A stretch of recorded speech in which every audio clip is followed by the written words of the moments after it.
Hey there, it's Gary Parrish. It's Friday, February 25th, 2022. Welcome back to the CBS Sports Eye on College Basketball podcast, where we sometimes discuss camel fighting, dodo birds, and leaky black. Matt Norlander is here with me. And please note, the Eye on College Basketball podcast is presented by Jersey Mike's, which is a proud sponsor of the Naismith Award. Jersey Mike's would like to offer congratulations to all of this season's players on the Naismith watch list, and we're going to get to that watch list in just a little bit. If you're watching on YouTube, please smash the button like you're Brandon Davies. Hit that like button. It's right in front of you. It doesn't cost you. You're not risking anything. You have consent. Smash the like button. And while you're here, please, if you haven't already, subscribe to the YouTube channel. It matters. Help us out with that. We thank you in advance. All right, dead leg. Ohio State got a big win last night at Illinois. Brad Underwood got ejected, lost his mind. Completely lost his mind. 2 nights after Dan Hurley got ejected, 4 nights after Juwan Howard hit a Wisconsin assistant. Question for you as we get going on this Friday. Are college basketball coaches the craziest of all coaches?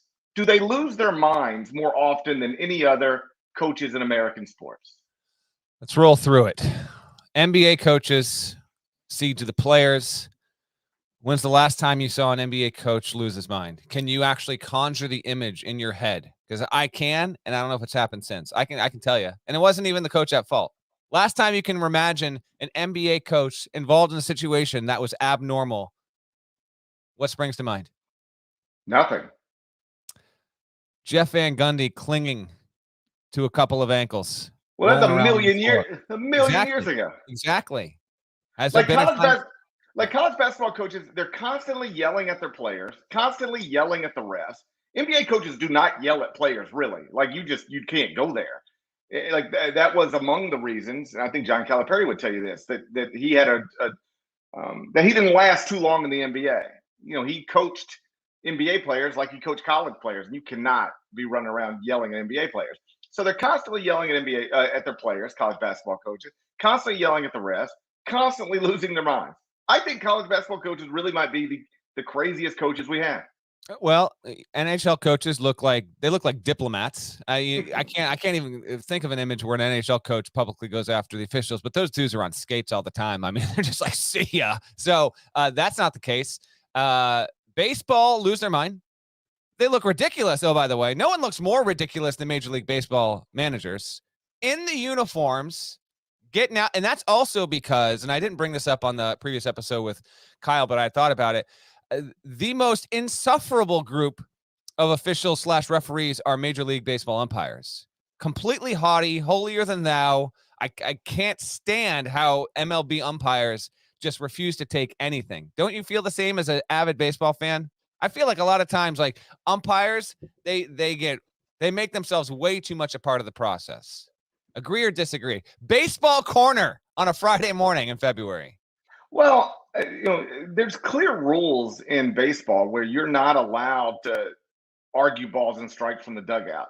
And managers do it all the time. And if you argue balls and strikes from the dugout, you are at risk of being run. Yes, umpires, I do think, get a little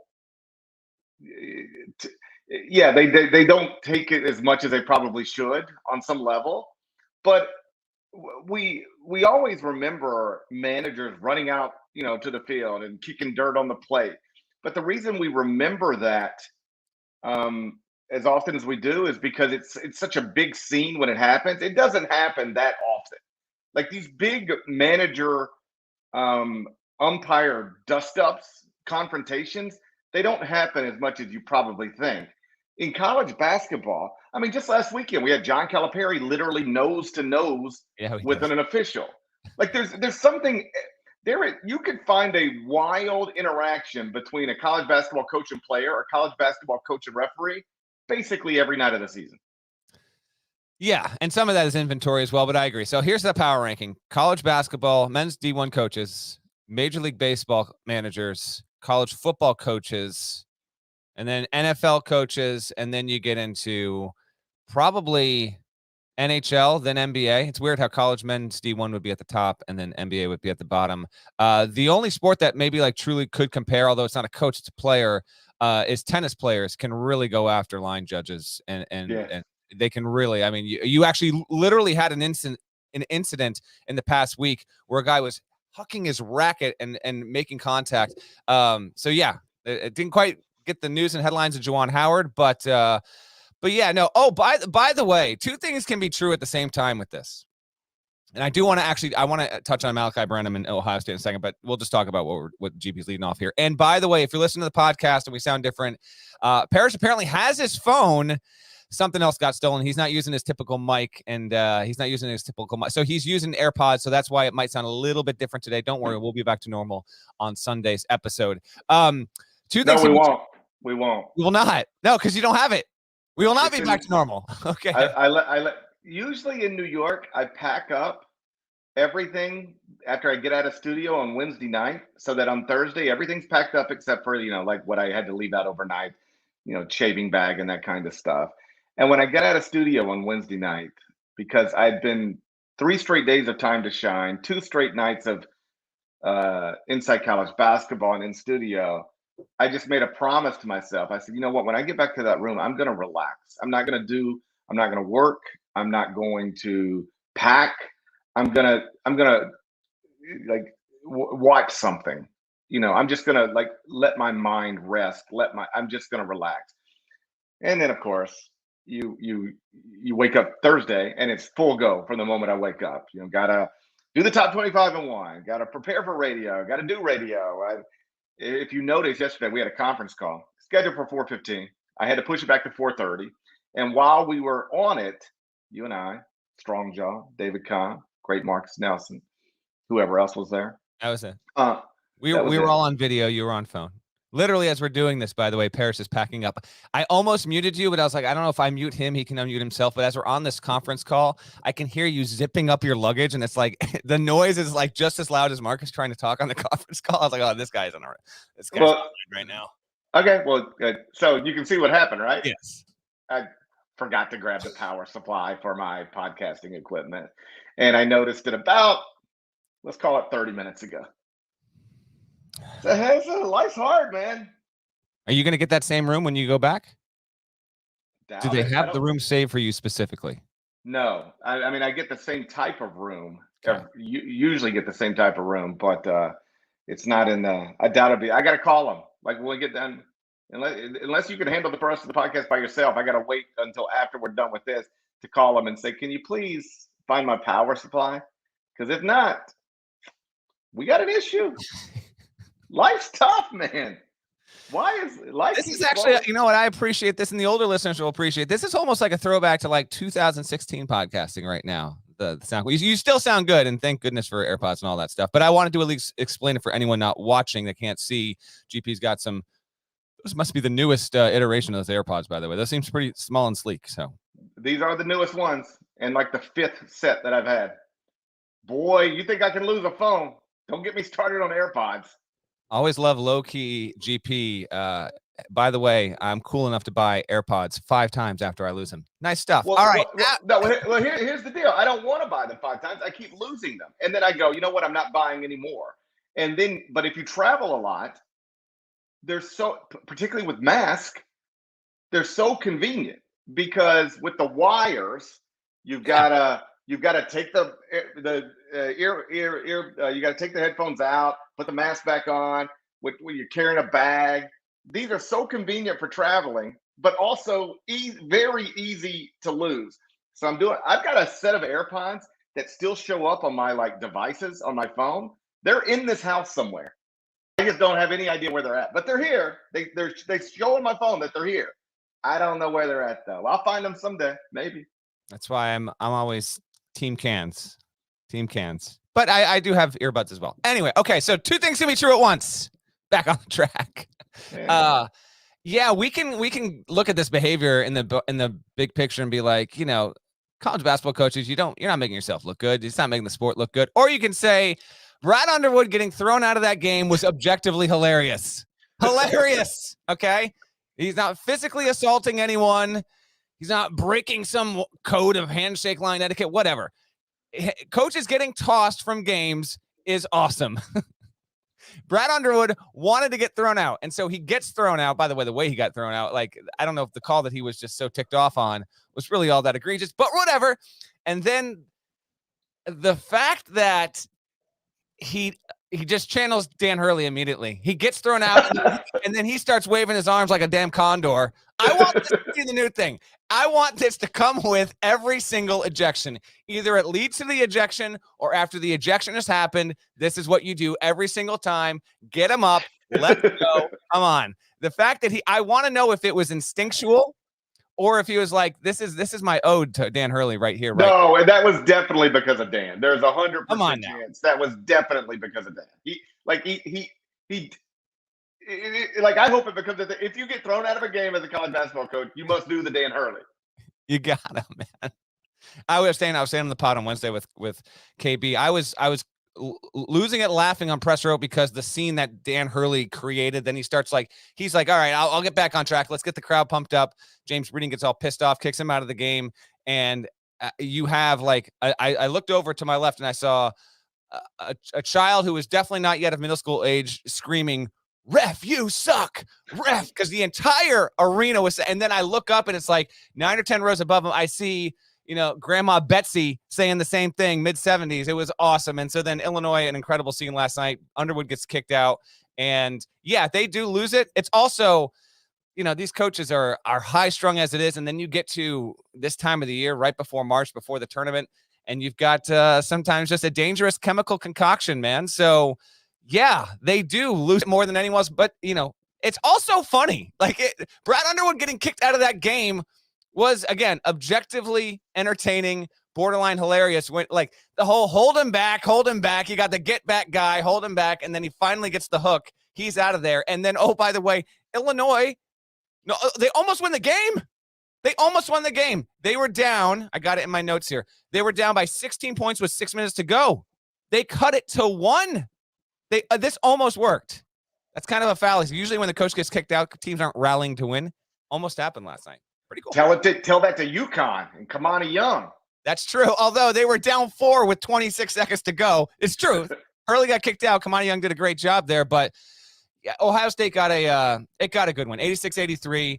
How about Malachi Branham's numbers as of late? 31 points, 27 points, 22 points this past 3. He had 31 on Thursday night. He's averaging almost 1.5 points per shot and shooting 70% from the field. He is the Big Ten freshman of the year. He has been awesome. He has become the breakout guy, the clear number 2 to E.J. Liddell, who hit a smooth shot to kind of keep Ohio State with a little bit of a cushion with like a minute to go in that game. But Branham has been awesome. And oh, by the way, he's like a top 25 defender in the country. He's really, really good on both ends of the floor there. So a nice win for Ohio State, which got down early, then roared back to a double-digit lead that it had for most of the second half. Then Underwood gets yanked. Illinois rallied. You had Alfonso Plummer had a good game. Trent Frazier had a couple of big shots. And then after Kofi fouled out with 4.5 to go, and I didn't like that 5th foul. I thought it was a bad call. But Kofi didn't do a ton. I don't want to call him a non-entity, but he was not one of the 4 or 5 most important players of this game. Ohio State hangs on. Oh, by the way, after E.J. Liddell apparently was like suffering from the flu or flu-like symptoms. So they weren't even sure if he was going to play. Had they not had him, Illinois wins the game, I think, because he wound up being pretty big. And then Ohio State finally got a win over a legitimate team. It hadn't done that, Parrish, in like a month and a half, 2 months, beating a team that's projected to make it to the NCAA tournament, or at least safely make it to the NCAA tournament. So they finally get that win. Illinois takes a home loss. It was a good scene on a pretty good Thursday night. Earlier in the week, after Ohio State beat Indiana, I led the top 25 and won with the Buckeyes, and made the point that, it just sort of occurred to me, we haven't really talked about them as a basketball team much this season at all. Like, why? It's a big brand. It's in the Big Ten. They've been ranked all year. What's interesting about Ohio State is that they have been, since the second game this season, ranked between 13th and 24th at KenPom.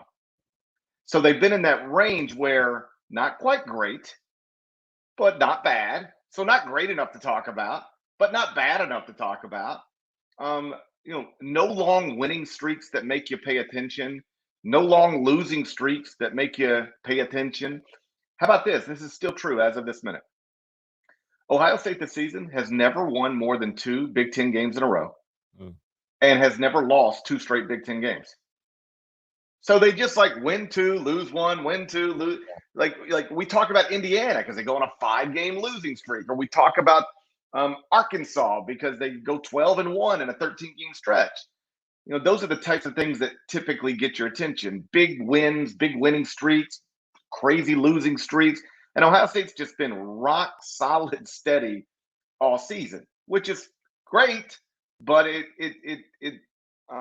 lacks the stuff that makes people, pay attention and point to them, which I guess is the latest example of Chris Holtmann not getting the respect he deserves. He got some respect on the previous pod as well. I can't remember what, but I did bring him up. I gave him a little bit of respect there. Yeah, and Ohio State, I do think Ohio State serves as with everything that you just said, they could still be like a really valuable Elite Eight play in the tournament. We'll see how the bracket shakes out and all that. Here are the metrics. You mentioned that they've also gotten their results have also led them to be about as steady as any team, if not as steady as literally any team across team sheet metrics. Even Gonzaga, which is number 1 in the net and all predictives, Gonzaga is 7th in KPI and 9th in strength of record. Okay. How about Ohio State here? Floating between 15 and 19 in every single team sheet metric. 15 in KPI, 15 in strength of record, 17 in net, 18 in Sagarin, 19 BPI, 19 KenPom. I don't know if there's another team that has a smaller window between all 6 than Ohio State. Good team. Probably, we'll see what does in the Big Ten tournament. Like if you told me Ohio State, we look up and Holtmann's got him in the Big Ten championship game, I'm not going to be surprised whatsoever. And maybe that bumps them from the 5 seed, it appears to be, to like the 4 line or whatever. I don't know. But I do think that this team is unlike last season, it got knocked out as a 2. I get that. They lose to Oral Roberts. They get knocked out right away. Quick boot in the bracket. I don't think that this group is going to be that. I'd say it's going to be fairly safe to avoid the upset in the first round, so long as everyone is healthy, obviously. And again, Branham is just, he's a little bit on a rocket at the moment here. We'll see if that can continue. Safe out of the first game, and then a viable threat to make a deep run. Not even unthinkable that they could make a Final Four, but I think that would more be a process if they look up and their Elite Eight opponent is a lower seeded team than maybe we thought they would have been. But no, they've been good, and I thought that was actually, it was an important win for the Buckeyes to get, because they had not been proving it as of late against the better competition in the Big Ten for the most part. They get that, and they're not going to win the league. They're not going to finish top of the league ledger, but they're going to set themselves up well. I can't see them being worse. Personally, I don't think they're going to lose bad games going forward. I can't see Ohio State being worse than a 5 seed when we get to Selection Sunday. To your point about them avoiding an upset in the NCAA tournament, they only have 2 losses outside of quadrant 1, no losses outside of the first 2 quadrants. So they really haven't, a lot of teams have taken bad losses. A lot of good teams have taken bad losses this season. Ohio State really hasn't lost to any terrible teams. I'm with you. Is this a round of 32 team or a Sweet 16 team or an Elite 8 team? We'll see. But I'd be surprised if they're eliminated in the round of 64 again. We'll get to the Naismith Watch list presented by Jersey Mike's next. But first, a word from our sponsors. There is a divergence in time. Welcome to the road not taken. Earth 2024. A single change is vastly more dangerous than you realize. None of our tomorrows are guaranteed. They must bring us home. You have one final frontier yet to come.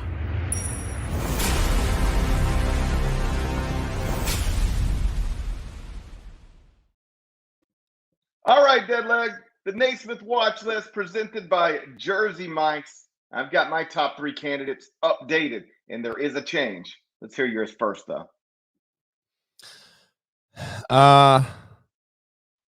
Man, I'm going to give you my top 3. It's not enough, though. How many players are you looking at total for this? Under real consideration. Oh, I think you could go above 5, less than 10. But there are more players that could reasonably win National Player of the Year this deep into the season than I was going to say than any season I can remember, but I don't have a great memory. No, But that's the answer. yeah, it might I be don't than any remember. season. I don't. If you're in the chat and something comes to mind, tell us. When's the last time that we had this many players viably competing for National Player of the Year? Like, all right, here's my three is: one is Oscar Tshiebwe, two is Johnny Davis, three is EJ Liddell. Those are my top three in order right now.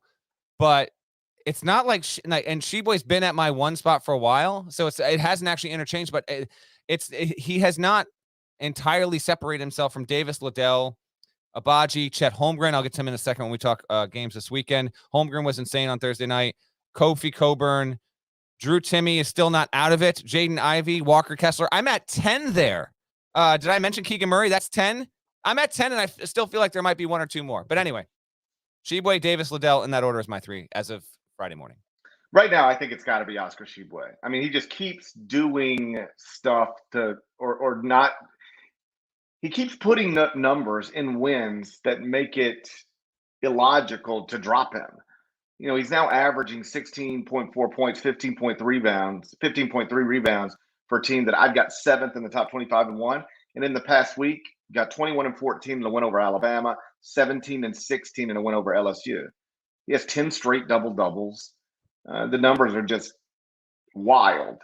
And so, yeah, my number one, I think most people's number one right now, remains Oscar Tshiebwe at Kentucky.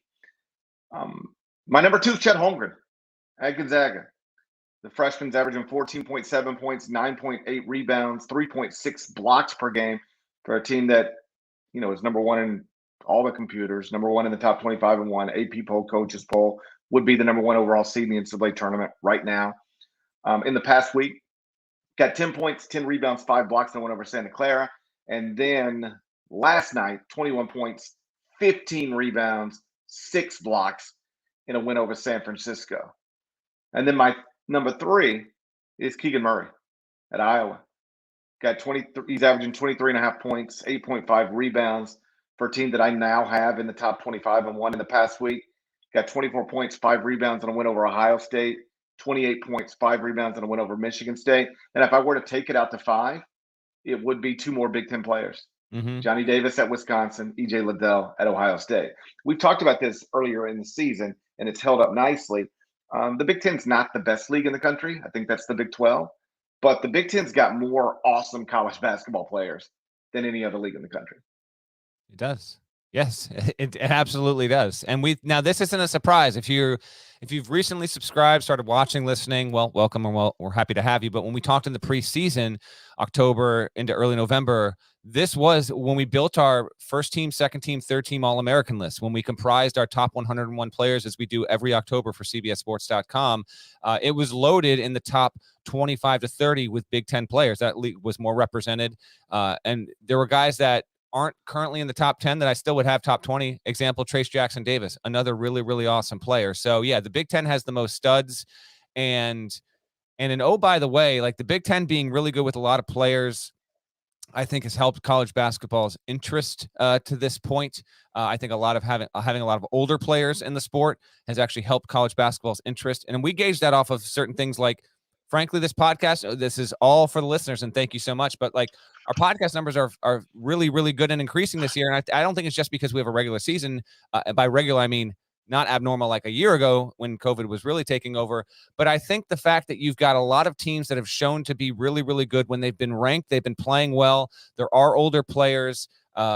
It just seems like there's a bit more engagement overall with the sport this season. And I think having so many players in contention to win National Player of the Year, when we have to make our, end of season, first, second, third team All-American lists, that's going to be an awesome challenge, but splitting between who's on first and second team, I think is going to be tough. And then having to have that cut line of guys that aren't going to make the third team, I think is also going to be tough there. So yeah, it's been fantastic to this point. And I still think, I mean, at this point, like I read you the 10 before for me: Tshiebwe, Davis, Liddell, Coburn, Abaji, Holmgren, Murray, Timme, Ivey, Kessler. Those 10. I don't even have Jabari Smith on that list, and he could get there. What if we look up and Duke has not lost by the end of the ACC tournament? Like Paolo Banchero going to be there. He's not on. He's not on, right? We still have a lot of guys there. I still think there's a possibility. Just as an example, I have to do this for this Jersey Mike's sponsorship for CBS Social every Thursday as well. And so when I updated my list on Thursday morning, Chet Holmgren hadn't done what he did on Thursday night against San Francisco. I had Chet Holmgren 7th on my list. I mean, Chet Holmgren at 7. What if Purdue is a 1 seed and Jaden Ivey starts averaging 27 points over the next 7 games? I just think that there are players as low, like Walker Kessler's going to lead the nation in blocks. Now, him and Jabari are probably going to cancel each other out, but I think I have Ivy as low as 9. I think someone as low as him is still conceivably potentially able to win National Player of the Year. And we're at February 25th. This never happens. Really good thing. Here's the thing. At Auburn, Jabari Smith and Walker Kessler could cancel each other out. At Gonzaga, Drew Timme and Chet Holmgren could cancel each other out. Here's a prediction for you. You know, like most of these National Player of the Year awards come out when? We wait till just before the Final Four, but most of the awards come out earlier than that. A lot of them come out. The voting ends in the regular season. There's one, I believe, where it's after the conference tournament. I like the way we do it. We don't let the Final Four dictate our vote, but we do say the NCAA tournament should have some sort of say in how we assemble these All-American teams, Player of the Year, Coach of the Year. So we vote after the Elite Eight and before the Final Four begins. Here's a prediction for you. Of all the mainstream National Player of the Year awards, there will not be a consensus. One guy will win some of them. Another guy will win some of them. And how about this? And then it will become clear as the NCAA tournament unfolds that somebody else was the biggest player in college basketball this season. Because somebody, it's going to be Jaden Ivey. It's going to be Paolo Banchero. There will be somebody who goes on a wild NCAA tournament run that was a legitimate National Player of the Year candidate. Like somebody's name we have mentioned in the past 3 minutes. But they will not be National Player of the Year, but they'll go on a run in the NCAA tournament, and that's the person will vote National Player of the Year. Remember the Kemba Walker year? Kemba Walker was not National Player of the Year that season. But who was the biggest player in college basketball season? Jimmer. Was it Jimmer? I don't remember who it was. I just remember Kemba Walker was not the National Player of the Year. But if you would have waited and voted after the Big East tournament, after the NCAA tournament, Kemba Walker would have been everybody's National Player of the Year. The voting just happened before he did most of the stuff that he did. Got you right now here. That is, 2010, 2011, Jimmer Fredette, across the board, National Player of the Year. Yeah, there we go. Last time, by the way, so before we get to the weekend previews, the last time we had, there are 6, traditional National Player of the Year awards, which is a whole other matter, but whatever. They're the Naismith, which I vote for, Associated Press. We only care about the Naismith on the Jersey Mike's podcast. Correct. We only care about the Naismith. Naismith's the only one that matters. Frankly, and the CBSSports.com National Player of the Year. Do you not care about that as well? Because I do. But there are 6 of them. All right, I won't name the others. There are 6 of them. The problem is there are too many. There should only be CBS and Naismith. Yes. And while we're on it, too many sub shops. If you want to know the truth. Too many sub shops. Okay, there we go. There should only be a Naismith award and a Jersey Mike's. That's it. In this world, that's what I mean. That's all we need in this world. Too many sub shops. A Too many sandwich shops. Above. A sub above. Sub above. All right, you want to get into do you want to get into this Final Four one? I do, but as we were talking through that, it just sort of occurred to me like this isn't only a great National Player of the Year race. It's been a great college basketball season, hasn't it? Yeah, that's what I was saying. It has. It's been a very rewarding season so far, and I think that's in part because of what we mentioned there, what we mentioned when we did that episode 2 weeks ago, and I said, Parrish, I'm going to list you 20 teams, you tell me who you think can win the national championship, and you got to 10 or 11 of them, and it wasn't say like 5 or 6. I think that is also another reason why. Like you look at like the teams that matter in the sport this season, and it's I don't know, they check every box. It's Gonzaga once again, big brand. Arizona, big brand. Kentucky, big brand. Baylor, reigning national champ. I'm just going down KenPom right now. Kansas, big brand. Texas Tech with a first-year coach. Auburn with a star coach and maybe the number 1 pick in the draft. Duke in Coach K's final season. Tennessee, Villanova, UCLA, Purdue, Tech, just big brands. And I think it also helps that the players projected to go 1, 2, 3 in some order in the NBA draft are on teams that are ranked in the top 10. Chet Holmgren at Gonzaga, Jabari Smith at Auburn, Paulo Banchero at Duke. Sometimes we end up with like Markelle Fultz on a bad team, projected to go number 1 overall, or Ben Simmons on a bad team. Our best NBA prospects, Johnny Davis, Jaden Ivey, the 3 guys I already mentioned, they're all playing for relevant teams. It just like this season has unfolded in a pretty awesome way. It's been a fun season. You know me, by this time of the year, I'm usually like beat down and just ready for everything to be over. This has been a blast. I mean, I'm still beat down and tired. I don't have a power source. I have a power source. Equipment. Got your phone back, but yeah, the whole deal. Yeah. Got my phone back, lost my power source.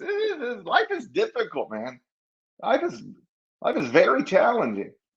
But I'm enjoying the season. It's been awesome. It has been. All right, final 4-1 for everyone. Don't worry. I'm gonna work in Murray State, South Dakota State love. That's coming. But first, we're gonna pick GP's 4 games before we get to mine and the rest of the schedule. Nada, can we get those records, please? Deadleg, you're going off script. Oh boy, you got a script? Yes, there is a script, sir. You're going off script, Deadleg. Before we get to the final 4-1, let me ask everybody out there a question. Are your go-to game day foods feeling uninspired? Next time, skip the usual suspects and order Jersey Mike's. At Jersey Mike's, they make every sub to order with premium, fresh sliced meat, and cheesesteaks are cooked on a flat-top grill. Download their app for delivery, curbside, or in-store pickup. Jersey Mike's, it's a proud sponsor of the Naismith Award and a proud maker of a sub above. A sub above. Nada, you got those records for us. Yeah, I do. I'm fired up after taking the lead last Friday. GP, you and the Mets, like, you're losing everything. You're losing Final 4-1 games. You're losing your power cord. You went 2-3 again, man. I thought, again, we had a text in our text chat about 3 weeks ago. You were saying you were no longer messing around. You were going to do this right. You were going to catch up. And then you pulled them. Like, I don't know what happened here. What happened? You are now 30 and 37. First, I lost my phone. Everything starts with that. Yeah, but the games happened before you lost your phone. Yeah, but it's all connected, Deadleg. Oh, it is. Okay, it's all connected. It's all connected. This is tough, man. For the record, Parrish is 30 and 37. Yours truly is 37 and 25. That's 12 above 500. David Cobb, 10 and 3. David Cobb, and from the podcast, I might add. David Cobb's unbelievable. Duke fans might hate him, but he's great at picking games. Exactly. My. All right. What do you got for me? Game 1, Saturday, 2 p.m. Eastern. Number 6, Kentucky at number 18, Arkansas, inside Al Dillard Arena. KenPom has a Kentucky -3. You can watch it on CBS. That's America's most watched network. It's the network of stars. Where you got the Hogs in the top 25-1 on this Friday morning, Gary Parrish? Oh, buddy. I haven't even updated it yet. That's another thing I got to get to when we're done. Where were they on Thursday then? They were on Thursday morning. They were 16, but they definitely moving up. They'll be inside the top 15 when we update on Friday morning because Illinois lost and somebody else lost last night. Was it UCLA? Did UCLA lose? I'm going to get there, but you're right. Yes, UCLA lost. You are right. Yeah. UCLA lost in the woods. Yeah, I have Arkansas 11th in my. There we go. You picked up on it. Love it. There we go. I had Arkansas 11th in my power rankings. How about this for the Hogs? 1 loss since January 8th, and the only loss is by 1 on the road against Alabama. Arkansas is scorching hot. Eric Musselman's team is a top 15 defense now nationally. They're coming off a win on the road that was convincing Tuesday night at Florida. Previous to that, a week ago, they won a low-scoring affair at Bud Walton by 10 over Tennessee. We don't know if Kentucky's going to have its starting backcourt or not. If it could be a third consecutive missed game for both Severe Wheeler and Ty Washington as a combo. That clearly has to impact how we evaluate this game. I'm going to blindly say one of them gets on the floor. I don't have information that suggests that, but why not? Let's just go with it. But I'm going to take Arkansas to win this game straight up. So you said Kentucky -3? That's what Kim Pom says, but I Maybe imagine, I don't think it'll be that. I don't. That's a good question. I will. Yeah. I No, mean, it will not be that. it shouldn't, right? I mean, especially. Well, no, with the uncertain status of Tai and Xavier, I would bet it's something like Kentucky -1 when it posts late tonight. But for these purposes right now, it's Hogs +3. Give me that. Give me all that cheddar, and I will take Arkansas to cover that number for our purposes and our purposes only. This should be a wonderful game.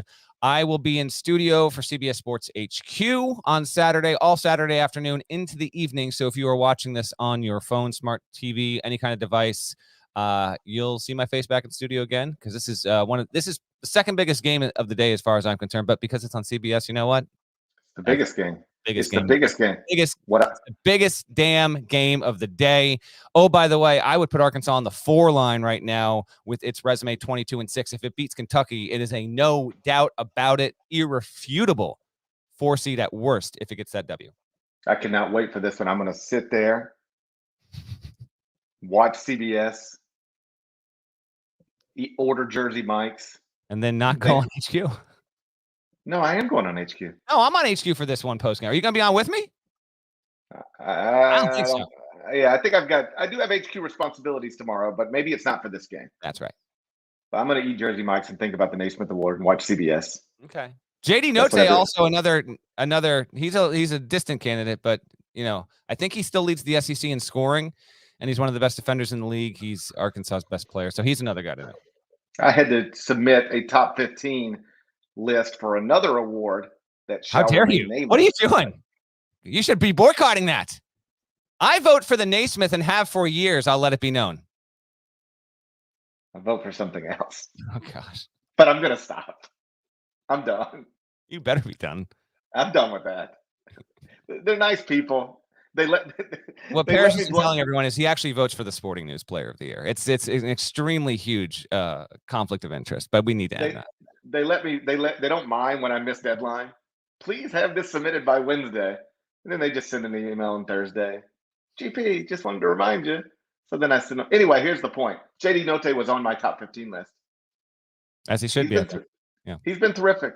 My favorite thing about, have you noticed this?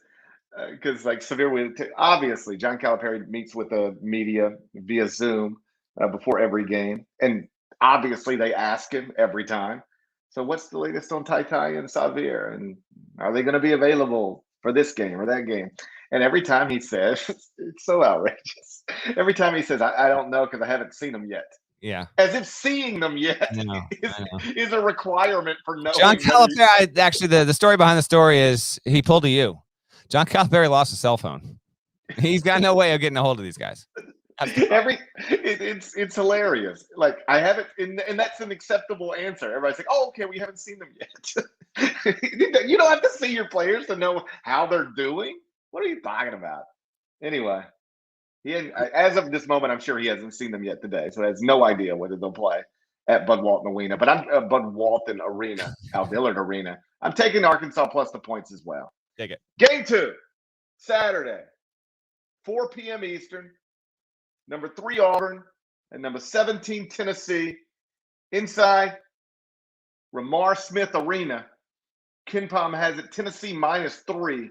You can watch it on ESPN. I'll get to my pick in a second, but I do want to highlight the fact that Tennessee has an interesting resume. There's not a lot of bad to it whatsoever, but they've played 17 combined quad 1 and quad 2 games. That's a hefty portion. It's not the most in the country.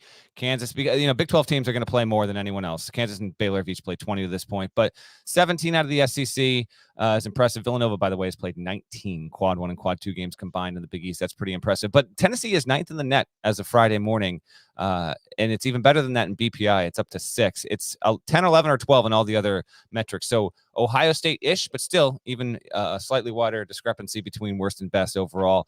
Tennessee is I think a sneaky good team on the level of Ohio State in terms of, we know they're good. They've been ranked. They've got a quality record. We haven't really put them in like the national championship contender conversation, but a defense first unit with a lot of healthy losses. Like the losses have come Nova and Texas Tech on neutrals, and then all the other ones are on the road. Bama, LSU, Kentucky, Texas, Arkansas. All reasonable losses on their surface. They've had some bad losses in losing those games. Like they weren't competitive against Villanova. They got absolutely mollywopped by Kentucky earlier this season. And a week ago when they lost to Arkansas, they just didn't look that good overall. So they're consistent, but yet at the same time, they do have games where like they're total stinkers. In this spot here against Auburn, I think they're going to put up a really, really good game. And the reason why I'm going to take Tennessee to win this one, to win it outright, is Auburn's past 4 games on the road have been a loss to Florida, which even if they almost stole at the end, Florida deserved to win the game. They played better for 40 minutes. Prior to that, they lose on the road in a good game against Arkansas, but it was a loss. So the 2 most recent Auburn games on the road were losses. Prior to that, they barely beat Georgia, barely on the road by 2. Prior to that, they barely beat Missouri by 1.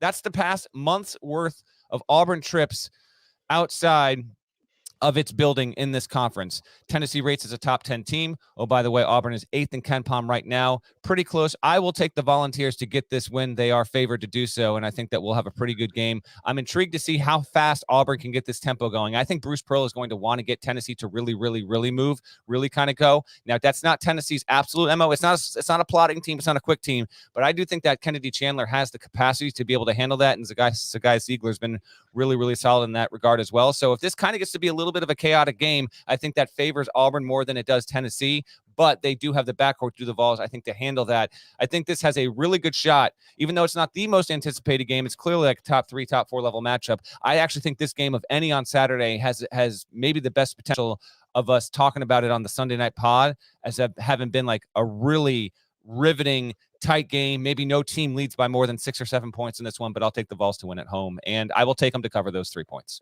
Bruce Pearl back in Knoxville. That's still a thing. Indeed. And you kind of compared Tennessee to Ohio State. I'm not talking style of play or anything like that, but like the point I made about Ohio State earlier, which is that they've been good all season, never really in the great conversation. Tennessee, exact same thing. Tennessee has been ranked between 9th and 18th at KenPom every day this season. Ohio State, I mentioned, since the second game of the year, between 13th and 24th. Tennessee between 9th and 18th. All losses are in quadrant 1. They've never quite cracked that, ooh, this is an elite team conversation, but they've also never spiraled to a point where we got to go, what happened to Tennessee? They've just been rock solid all season. They've taken some some lopsided losses in some of the losses they've taken, but this has been a really steady team much of the season. I'll keep this simple. Arizona lost at Thompson-Boling. Kentucky lost at Thompson-Boling.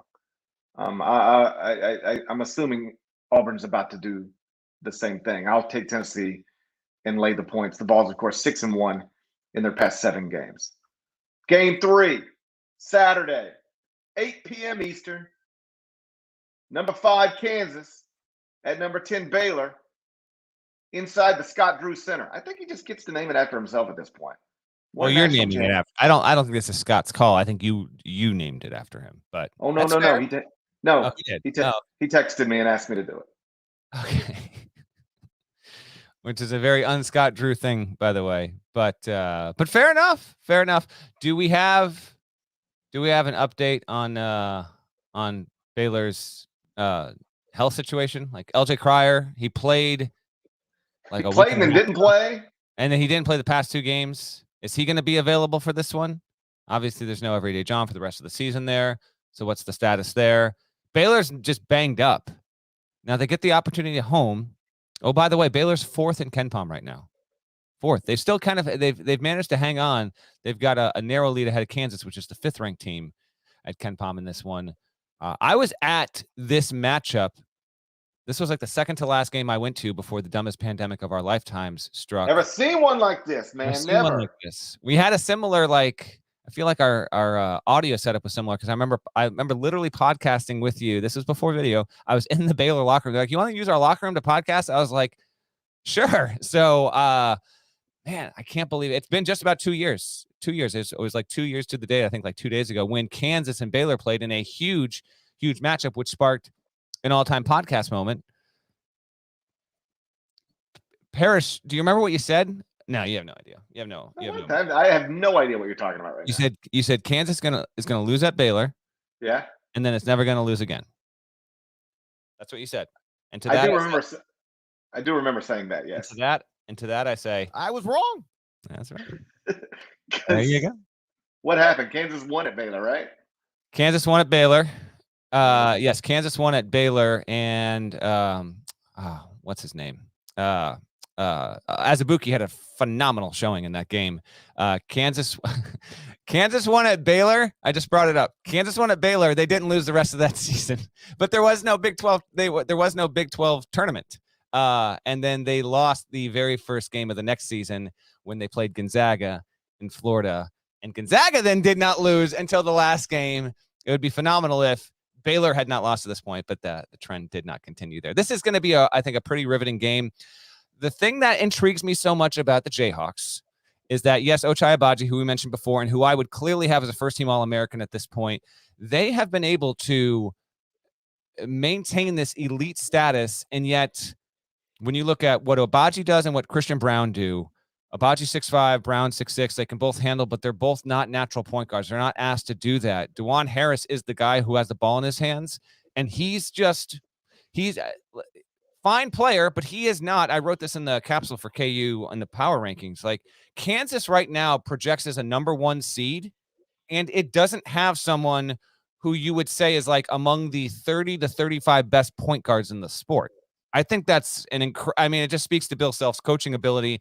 Maybe Harris finds a real groove here and steps up. Because if he does, oh, by the way, like if he starts to really grow into a high-level point guard in the next 3 weeks, no guarantee of that happening. But if it does happen, like, look out, Kansas is going to hit a whole nother level. Agbaji is shooting 46% from 3 and 57% from inside the three-point arc. That's not even to mention that Brown comes up with big moments. McCormick is inconsistent. I totally get that. You want more out of Jalen Wilson. They haven't even had, like, Remy Martin was the preseason Big 12 Player of the Year. I disagree with that at the time, and now we see how much they have not needed him overall. Remy Martin has not even played for a month at this point. I still think that Kansas, big picture, there's another tier for them to hit, but I don't think that tier's hitting on Saturday. Give me the Baylor Bears to win this game.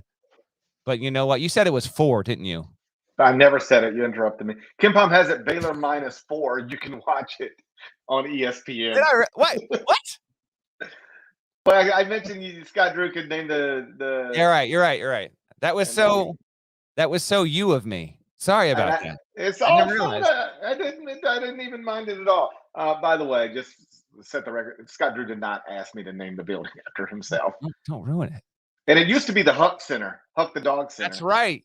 I kind of like it. About that. Yeah, let's name it. Let's redo that. Game 3 Saturday, 8 p.m. Eastern. Number 5 Kansas at number 10 Baylor inside the Huck the Dog Center. Kim Pom has it Baylor -4. You can watch it on ESPN. I don't believe this will be Baylor -4.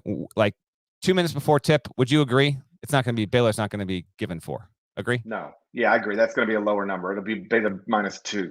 Yeah, like I think that's right. But for our purposes here, so I will take Baylor to win the game, but Kansas will be inside the number. So I'll take Kansas. Let me be clear, Kansas to cover in this spot. But it almost feels like a weird one where if Baylor wins this one by 7 or 8, I guess it wouldn't surprise me because I have been an adamant supporter of not selling my Baylor stock. I'm refused to do it. I still think that this team is capable, good enough to win a national championship if healthy. Yes, even without Everyday John, would not be my first, second, third, or fourth team, but I would put it on that list overall. I think they're going to get a narrow win on Saturday. So frustrating. I took the time to learn how to say Jonathan Chamwachachua, and now he got hurt out for the year. What a waste of time that was. No one talks about how his painful season-ending injury has affected your life, and that's a damn shame. Like, why aren't people talking about that? Why aren't more people talking about that? I don't know. But that's why they listen to this podcast. Listen, if you're listening to this pod on a Friday afternoon, even on a Saturday morning, let's say you're doing some chores before the games get going. You listen to the pod, you got the earbuds in, maybe your second, third pair. I know it's not your fifth pair of AirPods. No one can be GP. But then you go up to your wife and you say, you know, Jonathan Chamwachachua, he had a season-ending injury. And honey, you know what people don't talk about? Gary Parrish just learned to say this dude's name correctly like 3 weeks ago.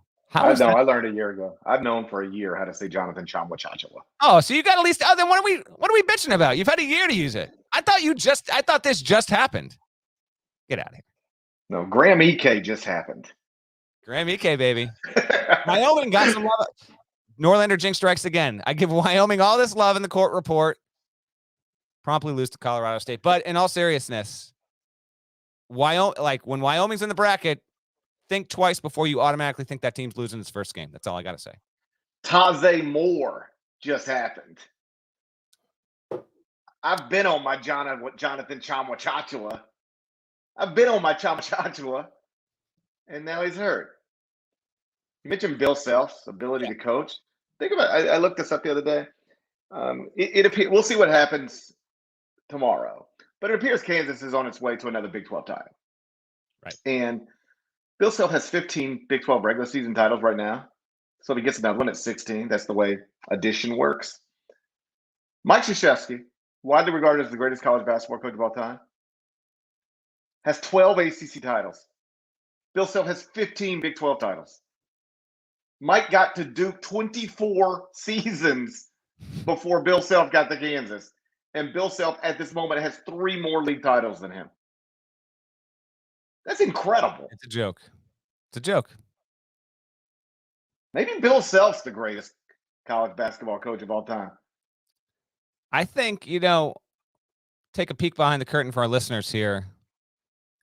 The plan is whenever Duke's season ends, we'll have something. I think Parrish is going to write something about, at least the plan is for Parrish to write a column on Mike Krzyzewski's legacy. I'm going to write a column about Bill Self. I think we pivot. We pivot. When Duke gets knocked out of the NCAA tournament, within minutes of that happening, the column is not Mike Krzyzewski will never have another one. It's get the hell out of here, Coach K. Bill Self is actually the best ever. Marcus, we had this conference call yesterday. He was like, can we have a Coach K column, that's ready to go whenever Duke loses, if Duke loses in the tournament? I'm like, sure. What if I file it, but it's a Bill Self column? Yeah, exactly. It's a Bill Self column. What if Jonathan Chamwa-Chachua is the best coach in the history of college basketball? Amazing. Somebody made this made this point in the comments. This actually would be true. If Rick Pitino never left college basketball, he would be the greatest college basketball coach of all time. Likely the case. Yes, very, very likely. If he never leaves Kentucky or whatever. Yeah. Rolling. Wins 3 in a row, probably.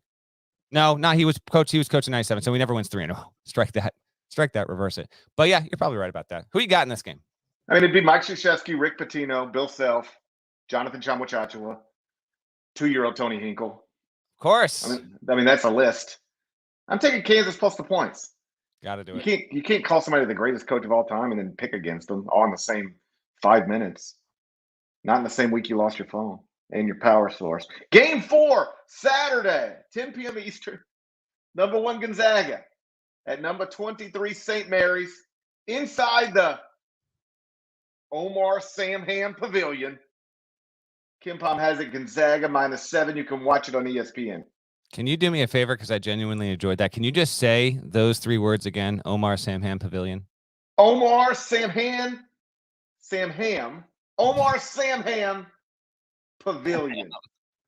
Jonathan Chamwa-Chachua. Samham? Is that like Rumham? Samham. Samhan.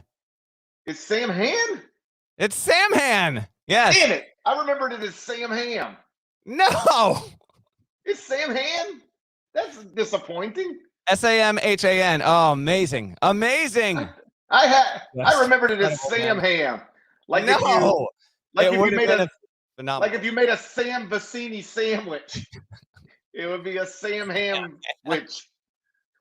A Samham. Do you have in your notes right now Samham? Is that what it reads? Yes, that's what I wrote. Oh my gosh. That's the way I remember you. Gotta stop drinking and preparing for the Final Four and 1. Yeah, Jonathan Chamwa-Chachua. I actually heard Samhan, and I like the way that you said it, so I wanted to hear you say it again.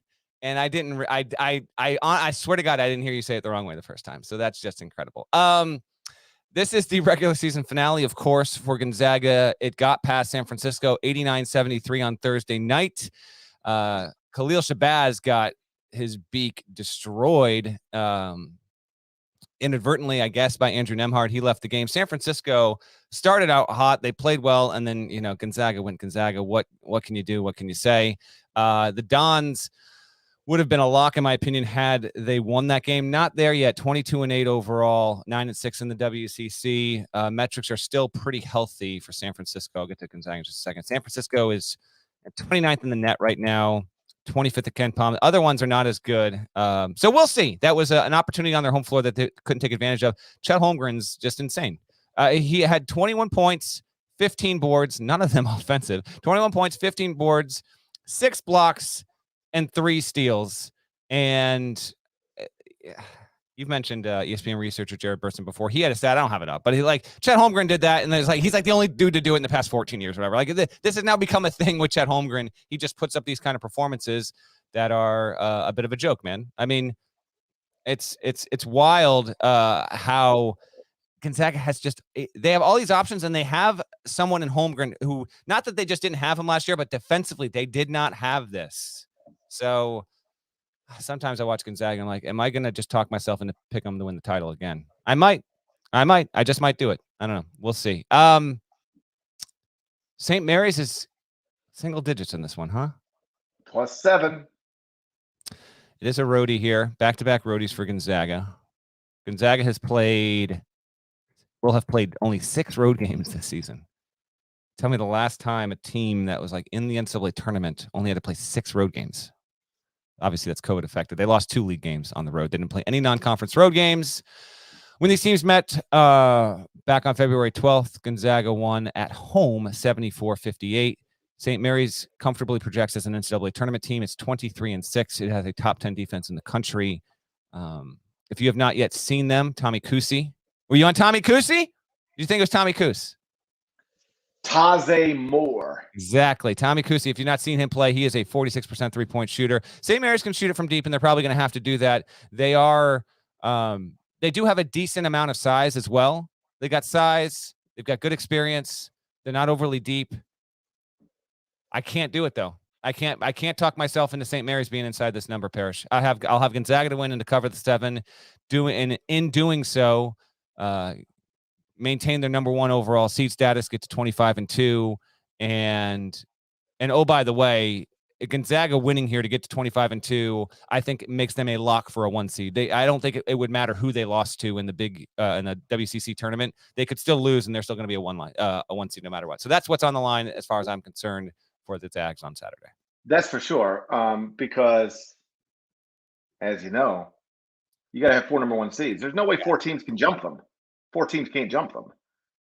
If they're, if they take one more loss after winning at St. Mary's, they lose West Coast Conference semifinals or title game, because they only have to play 2 games in their tournament, don't they? I think that's it. Yeah, they get the buy into the semis, and so then right. I think they would play the winner of San Fran BYU. I think that's going to be the 4-5. I think so. Yeah, that resume is still going to be top 4 in the country. If Gonzaga wins Saturday night, they will be a 1 seed. Obviously, at this point, on track to be the number 1 overall seed. You mentioned Andrew Nembhard real quick. Younger brother took a tough injury the other night. We got a script.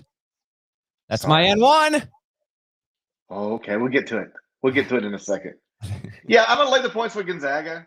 I mean, they beat everybody's brains in. I'm gonna assume they'll do the same thing again. Gonzaga -7. That's the play. Did we just pick every game exactly the same? Yeah, we did. That's great. But approach it intellectually in an honest way, and I think that's the right move here. I was dishonest the entire time. Okay. You know what time it is. Oh, great. Here comes the music. It's my favorut part. People love this. I'm going to even dial it down a little for you this week, okay? Well, right, thanks. All right. You want to do a little of that Kanye again over this beat? I'm lost in the world. Are you watching that documentary on Netflix? I haven't. That will be after the season. I'll get there. It's going to be an after the season deal. I've heard it's good. I'll get there. It's great. I know people are so out on him because he's all over the place and harassing his estranged wife's boyfriend on social media. Like, he's wild. He's too wild. But this documentary is awesome. It just, like, there's this one interview. He gets nominated for 10 Grammys, like, for the College Dropout. And like the whole they started making a documentary about him before he was anything, because they thought this guy thought he was going to be something, and just said, I gotta get all this. So he gets nominated for 10 Grammys after the College Dropout, and he's doing some interview, and the woman goes, if I would have told you a year ago that you would be nominated for 10 Grammys, would you have believed me? And he pauses for a second. He's like, well, that's not really how this happened. I've been telling people for a year that this is going to happen, and nobody would believe me. And that's just sort of his mindset that has carried him to wherever he is right now. It's great. I can't recommend it enough. It's called Genius on Netflix. Dig it. Before I tell you about a few more games for the weekend, just a couple things to know. Oregon beat UCLA. 4-bid Pac-12 has life. Oregon has a sweep of the Bruins this season. I kicked the Ducks out of the NCAA tournament picture, I think, permanently a week ago. Might have to walk that back, but they got a 68-63 win. There was no Johnny Juzang in the second half. He hurt his ankle. He left. That was clearly a factor. UCLA was horrendous from three-point range. Only had two makes there. So that is damaging to UCLA's overall profile. But it's more significant for Oregon to have gotten that win. So that was a result to note from Thursday. Also, Murray State destroys Belmont. Killed. Okay, I know that broke your heart. Well, as I had tweeted, like, going in, like, that was in the office here. I got the bigger TV, the smaller TV. I do an iPad setup, might go split screen. Belmont Murray State was the big TV game, and then like 15 minutes in, I had to switch it up because Matt McMahon is an incredible coach, and he has got a team. Do you agree with what I had sent out on Thursday, though? If Murray State does not lose again this season, it's a 2-loss team right now. It jumped to 24th in KenPom last night. It's 27-2 overall. Team sheet metrics right now: 22nd in the net, 23rd in BPI, 23rd in strength of record. Okay. If they don't lose again, and all or almost all of their games are double-digit wins, 6 seed at the worst, they're going. If you broke it down by 4s, 4, 8, 12, 16, they will have a seed that would reflect 6 seed level. Why shouldn't Murray State, as a 2-loss team that is killing everyone, hasn't lost since, by the way, playing Auburn? Okay. Why shouldn't that team be a 6 seed? Agree or disagree? I agree. I mean, they have the incredible record. They have 2 quadrant 1 wins. That's not as many as, a good power conference team is going to have, but it's 2. They, the one horrific loss they have came back in November. They've got the computer numbers to, I think they're going to be in that 6 seed range. If they do not lose again, I think they can be the 6 seed, it's a top 24 team in the country. I think they can do that. Yes. Yeah. It wouldn't, if you tell me they'd win every single game the rest of the way by at least 10 points, no matter what, it wouldn't stun me if the committee went with a 5, but we'll see. The difference between Murray State this season and, say, Loyola Chicago last season is the resume metrics for Loyola Chicago were not as kind to the Ramblers as they are with Murray this season. And Murray has consistently done this. Perhaps the committee will also have learned a little bit of its lesson by underseeding the Ramblers last season when they played against Illinois, and then they obviously made the Sweet 16. So we'll see on that. Mac McMahon, I don't know for sure if he's going to get a bigger job, but he's going to be on the short list. And I'm not saying Louisville has to hire him, but if you're Louisville, just real quick on this too, and then we'll move on. Like, how are you not at least considering Matt McMahon on your short list to take your job? I know it's from Murray State to Louisville is a big jump. I get all that, but he's in your state. He's been there for a long time. The track record has been proven. I just don't. I don't know why you can't, particularly when you look at the lineage of former Murray State coaches, where they've gone. Even Steve Prohm had viable success at Iowa State before everything completely fell apart in the COVID year. Mick Cronin was there. Billy Kennedy was there. Mark Gottfried was there. They have a proven track record of coaches being there, going on to bigger jobs, and finding success. Tell me why Matt McMahon shouldn't be a top 3 or 4 name for the Louisville job. Because I'll tell you this. Maybe that's changing after the win on Thursday, but that buzz isn't out there. Not to say that he's not under any kind of consideration whatsoever, but I think he is as viable as just about any candidate that could be considered that hasn't already proven it at the power conference level. The buzz is mostly connected. Would you agree with this to Kenny Payne? I would agree with that. Yes. Not to say if Kenny Payne gets the job, I think that's going to be awesome and create an amazing plot line between Kentucky and Louisville. I think that would be fantastic. But McMahon, he's just done so much at this point. I don't know. It deserves to at least be discussion. No, I don't disagree with that. Like if I were running the Louisville search and it was actually a search, like I haven't already decided it's going to be Kenny Payne. Right. Matt McMahon would be somebody I would want to talk to. Sure. Great. Other mid-major that's absolutely rolling is South Dakota State. We will give Eric Henderson's team some love because guess what? These guys have not lost since December 15th. December 15th. They're going to go into March without a loss in the year 2022 because they're going to play at UMKC on Saturday to wrap up the season. They're 17-0 in the Summit League. They beat Oral Roberts in overtime, 106-102 on Thursday night. And amazingly, in doing so, first of all, I watched the highlights after. They covered in a freakish fashion. They cover after all that, so maybe a little bit of a bad beat situation. Then Luke Apple goes for 41 off the bench. Things I don't know, but I would love to know. Last time we had a dude go for 40 plus off the bench in a D1 men's college game. Off the bench to score 40? What? I asked Eric Henderson on Thursday night how this happened. He said, listen, he's a really good player. Sometimes he just gets himself into foul trouble and we can't keep him on the floor. That was not the case on Thursday. South Dakota State gets the win. Eric Henderson could be another coach that's up for a bigger job. We'll see. He follows, obviously, TJ Otzelberger, or Iowa State connections. He's obviously now at Iowa State. Jackrabbits. Nate Walters court forever, of course, and they are a viable team to pick off a win or two in the NCAA tournament. They're the best three-point shooting team, not just this season. They have a higher three-point accuracy than any team in the past 20 years in men's D1. We'll see if they can keep that streak up. But those were Thursday night results I wanted to get to. As for the other games on Saturday, I'll be really quick on this before we get to our N1. Noon Eastern, Purdue at Michigan State.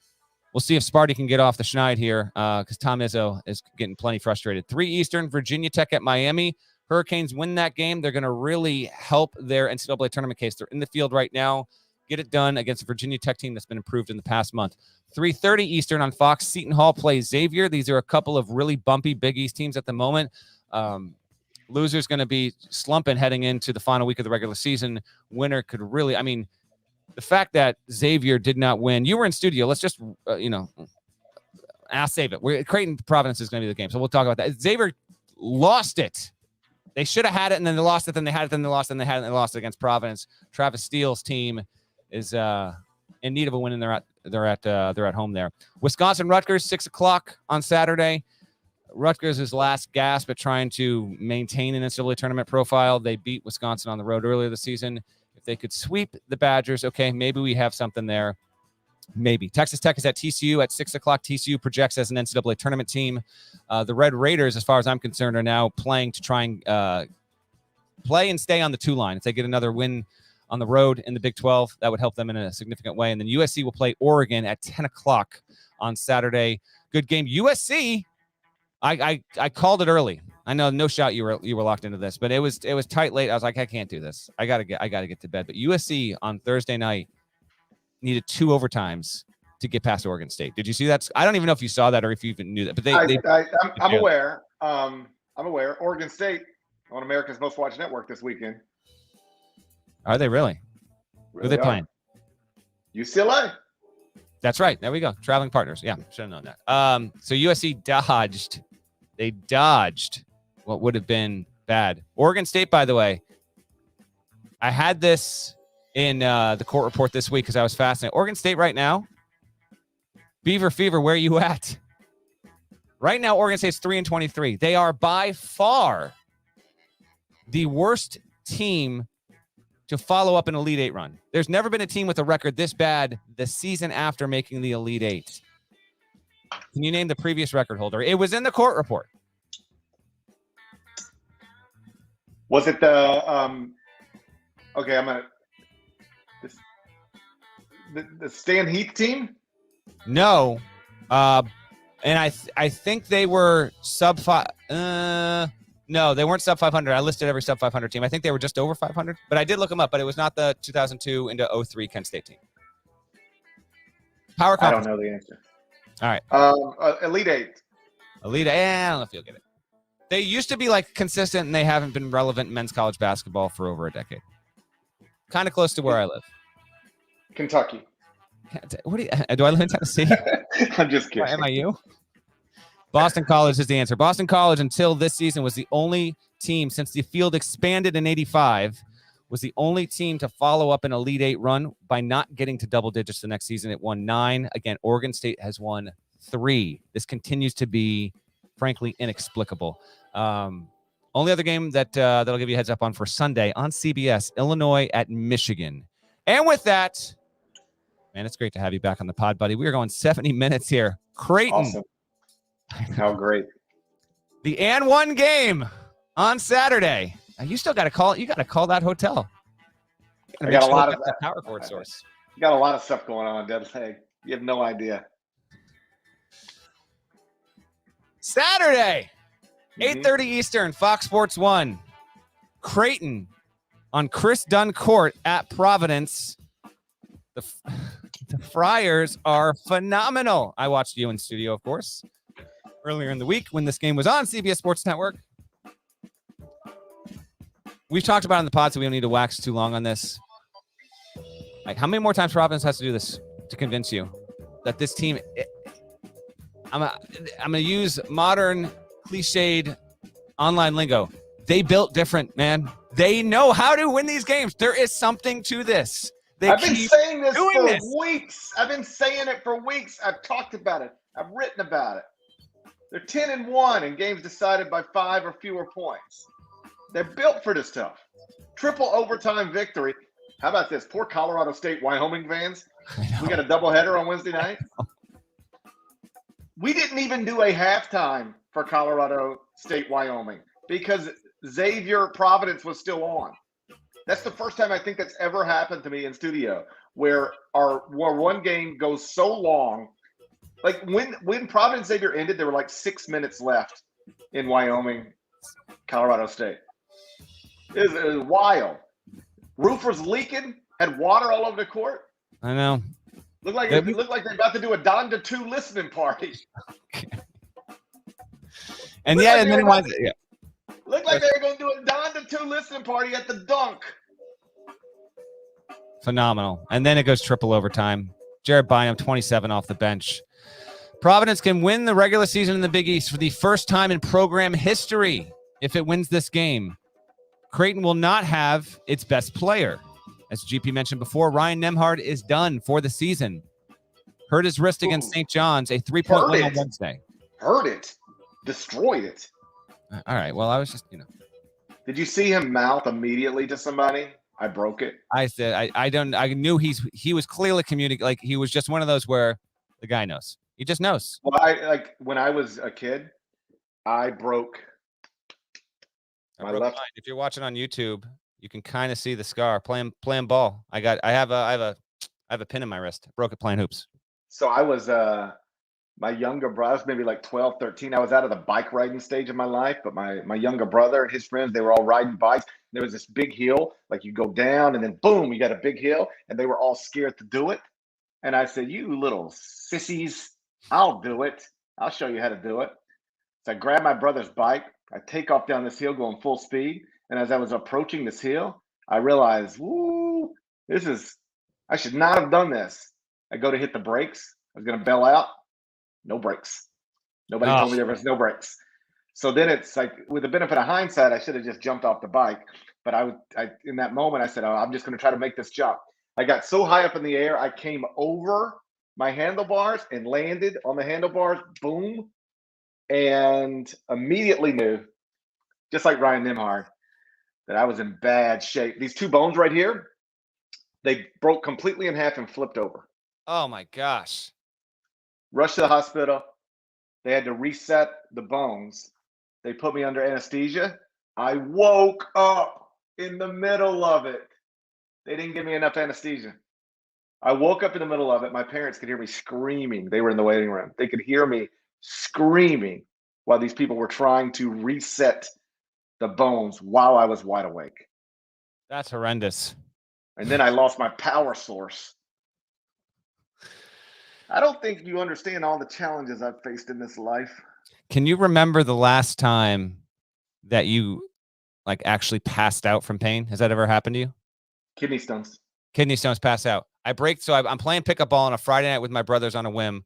I fall and I break. I had a hairline fracture in this arm in 7th grade. Still remember tripping over a kid named Tristan Leggett's leg. Tripped over his leg, hairline fracture. And then this one, I'm like 20 years old. It was actually, how about the Creighton connection? So I break the bone in this wrist. And when I had to have surgery that day, it's the Creighton win in the turn. Is this 0-2? This has got to be 0-2. This is the Creighton win, the famous shot. Was the dude? He wore 23. He did it in Chicago. He did it in Jordan's gym. Who was it?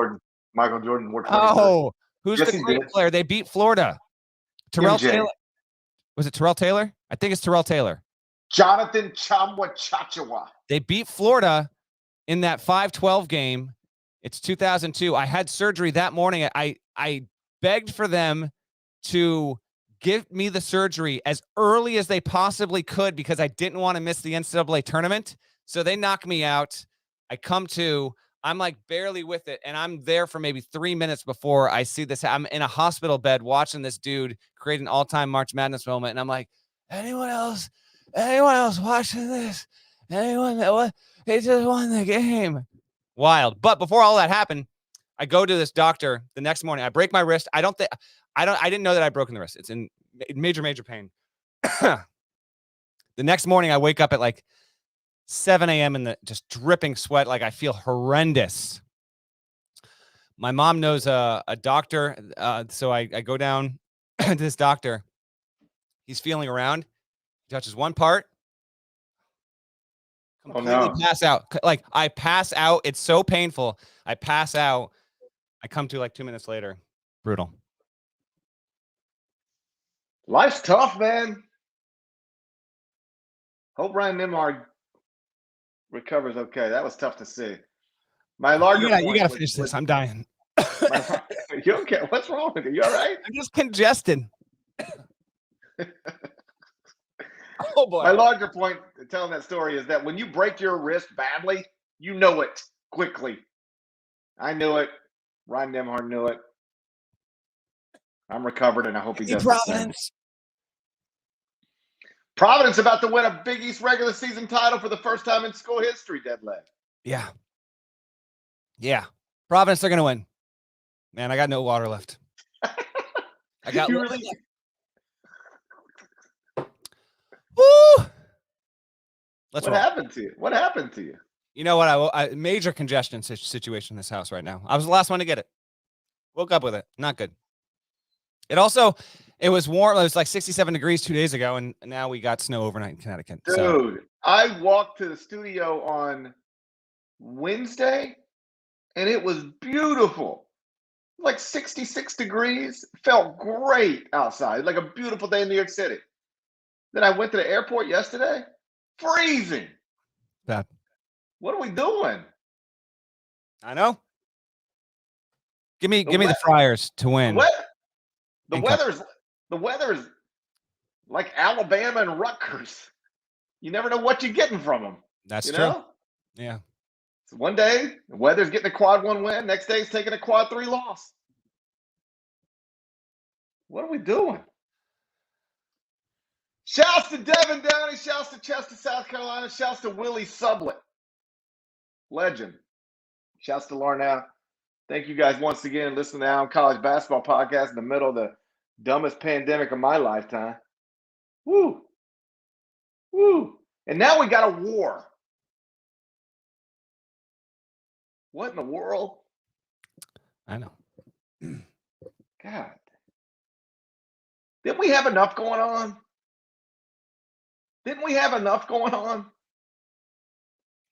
We did. If you're not subscribed, please go subscribe anywhere you subscribe to podcasts, including Apple Podcasts and Spotify. 5 stars. Write a nice review. There's more of us than there are of them. Don't ever let them tell you otherwise. Don't let them shame you. We shame them. We think they're weird. More of us than there are of them. If you haven't subscribed to the YouTube channel, please do that. Just type in Ion College Basketball in the search engine. Click the subscribe button. Smash the like button like you're Brandon Davies. And we're going to talk to you again on Sunday evening. Till then, take care.